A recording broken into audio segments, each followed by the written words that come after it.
Monday night on Iowa PBS, Democrat Deidre DeJear gets her one and only chance to debate live with Republican Governor Kim Reynolds. Abortion rights has been a prominent issue in that race. Now, the Libertarian candidate did not qualify for that debate, but here, his ticket shares its views.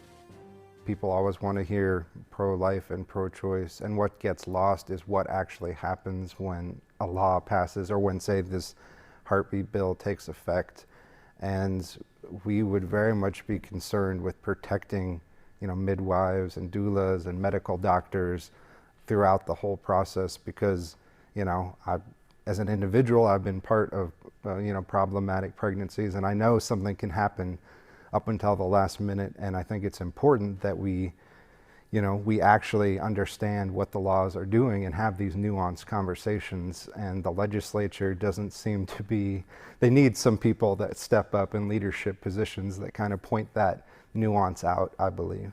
So in your mind, does it need to be left to then medical providers to make that decision? What it seems would be best is, the governor is trying to appeal to other outside of the legislature to kind of hope this answer doesn't come, in her hands.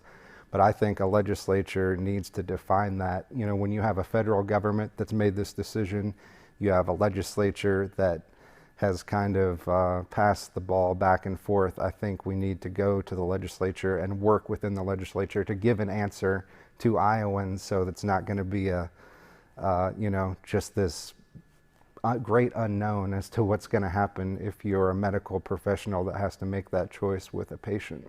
Rick, so how do you lead on this issue? Well, I don't believe either the federal government or the state government or any government is in a position to be wiser than the wisest philosophers and religious and spiritual leaders that the earth has ever known. We've always had this problem. It's thousands of years old. It's not new. Every religion has answered the question, the abortion question, in a way that satisfies the followers of that religion. Those answers are different. And no politician should be so full of bravado that they think they can come up with one answer which makes everybody happy.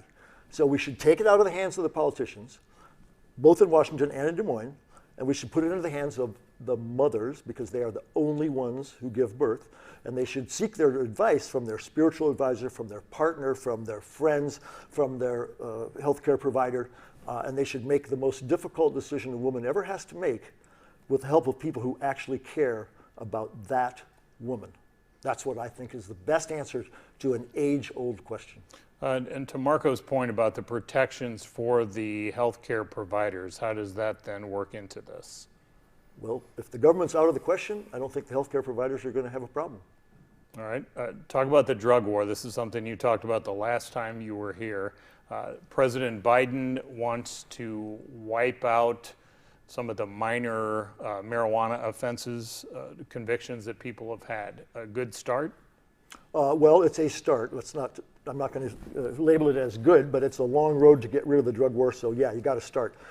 I want to talk about one issue in particular here, because a lot of people, they don't really understand the drug war, and I can't educate them in this short conversation.